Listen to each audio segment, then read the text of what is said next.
Karibuni katika channel yangu ya mapishi. Leo nitaonyesha jinsi ya kuunga cabbage. Kwa nami mpaka mwisho video hii upate kuona. Mahitaji yetu ndo kama hayo: nyanya, hoho, carrot, kitunguu maji, kitunguu saumu pamoja na pilipili na cabbage. Mafuta yakipata moto tutatia kitunguu maji pamoja na kitunguu saumu.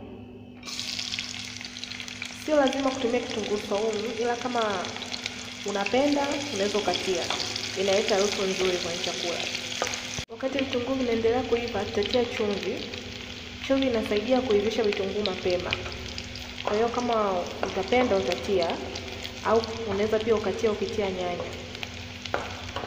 Bila kuchelewesha, tutatia pilipili pamoja na carrot.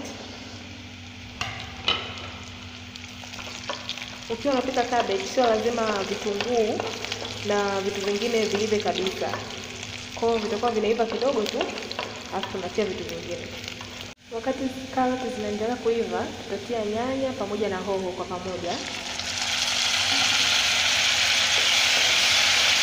Wakati tunasubiria nyanya ziive vizuri, tutatia nyanya ya kopo kama unapenda, sio lazima, ili kuongeza rangi kwenye cabbage.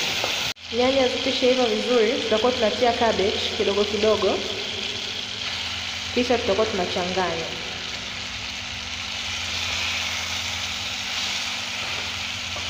Ukishachanganya kila kitu vizuri kama hivi, tutaacha jikoni na tutafunika. Hamna haja ya kutia maji, maana cabbage yenyewe ina maji. Kwa hiyo tutafunika kama kwa dakika 5, tutakuja tena kuangalia. Baada ya dakika 5, cabbage itakuwa imeiva vizuri. Huaga ichukui muda. Kama unavyoona imeiva vizuri na haijaungua. Unaweza ukala na ugali, wali au chochote utakachopenda.